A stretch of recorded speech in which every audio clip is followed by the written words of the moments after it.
Welcome everybody, this is Martin from Cockpit Coaches, and today I'm talking with Steven. He's actually a redundant 787 pilot. I'm not going to say his last name, I'm going to leave that for him because it's for me a bit complicated being a Dutch last name. So Steven, welcome, and over to you to introduce yourself. Thank you, Martin. Well, my last name is Van Houwelingen. Sometimes they readjust it to Van Houwelingen, but hey, that's my bad. Thank you for having me, and delighted to talk about my life and life as a pilot and what's coming next, basically. Let me start off with a little bit about myself and how I rolled into the life of a pilot. Actually, it was a quite turbulent time. I started, of course, at a flight academy. And after graduating, I could go to the real cool airline KLM, but I wasn't hired because they chose not to hire several people for my class for the first time in history. And well, no matter, I accepted the rejection, of course, but I didn't accept that my career ended there. So I basically continued and got the application to do a flight instructor course for the KLM Flight Academy. Did that course, and just before the end of the exam, they said to me they had to stop the course because there was some trouble with visa things, and they stopped the course. And I had to arrange my own exam. Did that. A big leap forward, finished my exam, did some applications around Europe, and started at flight school, and was flight instructor there for 7 years. And then when it was time to go to the next step for my career, I moved to Turkey with my pregnant wife, so a big change for the family. We had to sell our house with some debt, but yeah, I chose to be a pilot, so my wife followed, and we had a kid in Turkey. A nice blonde guy, Sam is his name, and blue eyes as well. Then after approximately 2 years, shit really hit the fan. I was happy with my career, but then I got a stroke. So basically, I had to hand in my medical and stop flying. My wife wasn't there in Turkey, so that was a little bit more complicated. But in the end, I moved back to Holland, and then you have to make a choice because you handed in your medical and everybody around you is flying, and it's like, what I'm gonna do next? And I actually asked a personal coach to help me with that, just to reevaluate my situation and what are my options.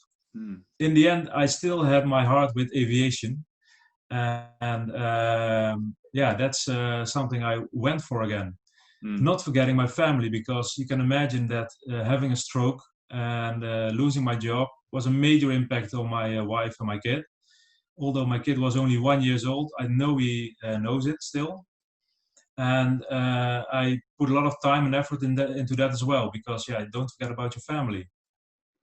Man, what I'm hearing, just to jump in there, I mean, when I'm hearing the story, I mean, for me, when I had to summarize this for now, I hear a story of resilience. I mean, all over the place, rejection or fired, like flight school, then again, you have to do the exam yourself, going over, and then the biggest fear for pilots, losing the medical, after you invested so much time and money, sweat, love and tears, and now you lose your medical and you have a family to take care of. So there it comes again, the test for you to be resilient. And I think what you just said now, just for the people who are watching this, just to compare this, I mean, Steven, he lost his medical, that wasn't his choice. But the position he's been thrown in is very similar. I mean, it's even worse than what the majority of the pilots are in right now. You only lost your job, and you're still fit and healthy. If you're comparing it with this case, you lose your job and you lose your medical. So you have to really completely realign yourself. So I'm really curious where this story is going, Steven. Over to you again. Okay, no problem. So basically what I did was I widened my view. So there's more than just being a pilot. And then you start thinking, okay, let's say I'm not flying anymore in my life, because that's what I heard from everybody around me. Everybody said, you're never going to fly again, dude. Well, of course, first you have to accept that, because I still want to watch airplanes with my son and don't cry about it. Mm. And the second thing was I started looking for what I was interested in, and that was business processes. And I almost started um, that education. So basically, do the school again, do the high school again, whatever. But in the end, with my job, personal coach, it was more like, I still love aviation. I want to do something with it. So okay, I did that and applied with several companies for aviation. And 1 second. Yep. Even 2 or 3 or whatever it takes, man. No, I have a dry throat. No worries. So I was almost hired by 3 companies and chose to be compliance and safety manager at flight school where I was working before because they wanted me back. Yay, something I did good. Did that for 3 years, and in the meantime, somebody told me in my mind, I still want to fly. And the way they rejected my medical, I saw an opportunity. So I said, nah, I'm not going to give this up yet. I'm not satisfied with my flying career. I flew only a little bit less than 1,000 hours on the 737, so not ready yet, man. So in the end, to make a long story short on that one, 3.5 years of fighting for my medical, I got it back. 1 month later, I got my license back, and 3 months later, I was hired by Norwegian, which I have to say, the interview was half about the captaincy stuff, the pilot stuff, and the other half was about my resilience, coming back to wanting to fly. And that's the moment I said, before I actually went there, I said, okay, if I want to work for an aviation company, what are my rules, basically? I say, okay, I need developments. I need to be able to develop. I need to be happy with it, and I need to see the right company culture. And I think Norwegian is one of the few companies that has that correct culture, especially now with Jacob Scrum. He sets correct culture. That's good. But still, now we have COVID. Shit happens again. And luckily enough, I already started my own company in the beginning of the year. Because I already thought I need to do something more. There's more than flying an airplane. I still love to fly an airplane, as you can see in the back, but you have to be honest to yourself. Flying is a great job, but there will be a period when you think, okay, after, like you said to me, Martin, after 10 years, it's just a job, and hey, I'm ready with it. I want to do something else. But then you're maybe older. And it really depends, captains, as you're saying, it really depends. This curve, it really depends on your personal circumstances. And when we had the conversation before this interview, it was really nice reflection to talk about these things. For people, it might be different, the curve. It might be take longer years. But for some people, for example, once they get a family with children, everything shifts, right? All of a sudden, it's not enough anymore to be that 787 captain. It's great to be a 787 captain, 777, whatever you call it. But then you want to be like at home, maybe in your home country where you grew up, where your friends, where your family are. And we as pilots, the industry where we moved to, we became international nomads, living out of suitcases, becoming commuting experts. All of a sudden, maybe you don't want to go to Far East Asia to continue being the guy with the 4 stripes on your shoulder, because you really want to be at home with your family. Because you can go again to the bar there in Taipei or whatever, but you've seen it 20 times already. So that's why I'm curious, because what your story for me, this resilience, that you set actually boundaries around. You say, yes, I love flying, but you set your limitations. I want to work within this framework. That's something I guess I learned after the stroke, because that set me back so many miles. It's like, okay, what do I really want in life? What's the most important thing? And that's basically family for me and my kid. And now I have 2 kids here, especially 2 boys. Enough energy for 10 Dreamliners. But that's the basic thing. You have to, flying is a job. It's a passion. It's maybe a crazy thing a pilot has, that you are a pilot, but there's more than that. I think you have to broaden, especially all the pilots who are not out of a job now or being on furlough. Don't be scared to look around if you can do something else. And there's loads to do. We have so many skills we can apply to business. Yeah. The only thing is, if you choose a certain business, you don't have any experience in that type of business, but don't be afraid to get that experience.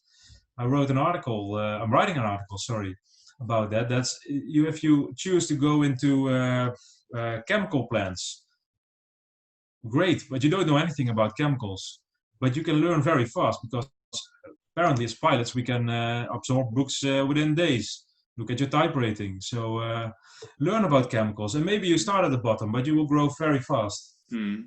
Yeah, so yeah, that's it. What you just talked about, I think it's very interesting. And if you want to find out more about Stephen, by the way, we're gonna look everything in the show notes, how to connect with him, also about his articles, so you can actually read everything he does, because I think it's very inspiring with his story.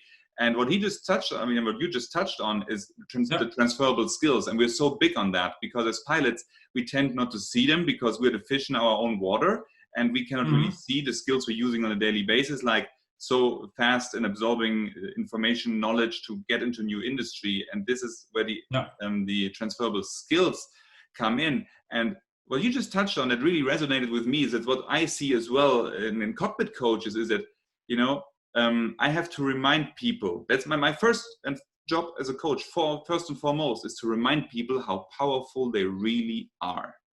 To really discover that and say, hey, if you're not furloughed or made redundant yet, you actually still have income and you have the time to get ready to prepare yourself, get that knowledge. There's so many amazing online courses out there, even for free at the moment, which are only charged. Webinars to follow, everything. Whatever.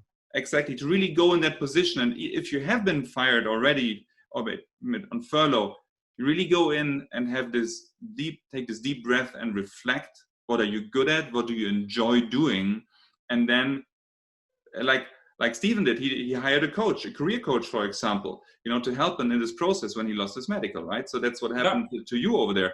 So now that's the same thing we're doing with Cockpit Coaches, to really open up, to allow you to see perspective and then think outside the box. Yeah, I love that. Program your FMC, you know, program your FMC, put your destination where you want to go, where you really want to go, set your boundaries around it, but be open for the pathway. Maybe offset a bit left and right, because life is not this complete linear path, right? Sometimes you have to divert around to actually find something on the way, and then you go there.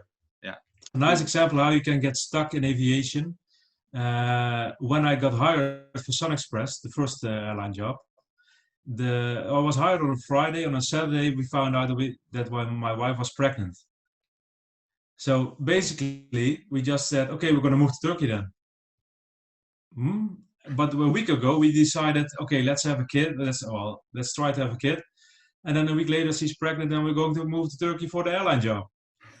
We did it. I'm not regretting it, but still it makes you think like, whoa, are we that locked into the job as a pilot to make those decisions? Maybe a good example to think outside the box. It's a very good question to ask yourself, you know, how much you're willing to pay in terms of, let's say, family and friends and social credits to do that job. And then we're coming back to the curve in the beginning, like this 10 years, when we're growing older. I mean, in my early 20s, I was like flying. I wanted to experience the world. I wanted to see the world. I wanted to fly bigger airplanes, everything like that. But then after some time, I've had that, I've seen it. And then you come to like, okay, you have more, like, at least I had more the drive to come closer to home and had a more stable life and things like that. But then I looked around and I was like, not many jobs out there, because also in aviation, I mean, in many, many companies, you have seniority applying as well. So you can be the most experienced guy in hours and whatever, or girl, most experienced pilot. And let's say now, like the colleagues from the Middle East, experienced Airbus 380 captains, they're flying this huge aircraft. But now looking around, many airlines are getting rid of their Airbus 380s. So where am I going now? What am I going next? What should I do? You know, if you're thinking, what is my price to stay in the cockpit compared to what is the impact it might have on my social and my family life? So that's where the resilience comes back, to really go back, reflect, and see how you can build resilience around your professional life. So like what you're doing now. And that's what you see in the back. I'm still trying to get back into the cockpit because I'm still not finished with flying, but I at least have broadened my view, especially now when I'm going to get back to flying. I don't know. nobody can tell us how long COVID comes, and maybe a second wave maybe can change everything. Yeah. But I know for sure that I won't let it decide my life at home. Yeah. So I will try to get back into aviation, but maybe my business takes off, and maybe I'm really happy with that. And then my life leads me to my business, and then aviation doesn't leave me. Me myself leads me. But at the moment, I still want to go back. I have to admit, but I'm open to options. That's, I think, the main thing. Don't be afraid to be open to options. Yeah, but what happened actually, what I can see there, and that's what we call discovering your X factor. You know, as a pilot, I'm a pilot and X. For example, I used to be a pilot and a coach, and now I left the cockpit. I started my own coaching business. So now I'm a coach and a pilot, and I really enjoy the coaching part. So for me, there is no, now I've experienced it, I'm not going back. So what we're doing actually also with Cockpit Coaches is to really to support you to discover this X factor, whatever it might be for you. And it's so interesting to see that you now, okay, you have you kind of found your X factor with like safety compliance management, process optimization, and you're starting your own company with your own rules, with your limits, because that's the beauty of being an entrepreneur. So you're not depending anymore on roster release day and what kind of seniority you have. So you're going to get the vacation with your family on the important days. So you have that. And still, you're still not going this, you're still open, because if there's a flying job coming around, you can still say, hey, actually, this fits, this flying job fits in my life, the rule, then I can still do it. Nobody's preventing you from that. You're open for it. You're not doing this. So the key message for me, what I'm taking away from this conversation is be open and allow yourself to see more, because right now you might only see flying options, cockpit options, because that's what you've been doing for 10, 15, 20 years. So allowing yourself to open that perspective, explore different areas you're interested in, and take the time to reflect. This is really, for me, the takeaway from this Fully agree with that. Yeah. Steven, thank you so much for spending the time here with us. My pleasure. Coaches, and your story really inspiring around resilience. And I wish you all the best for your path ahead.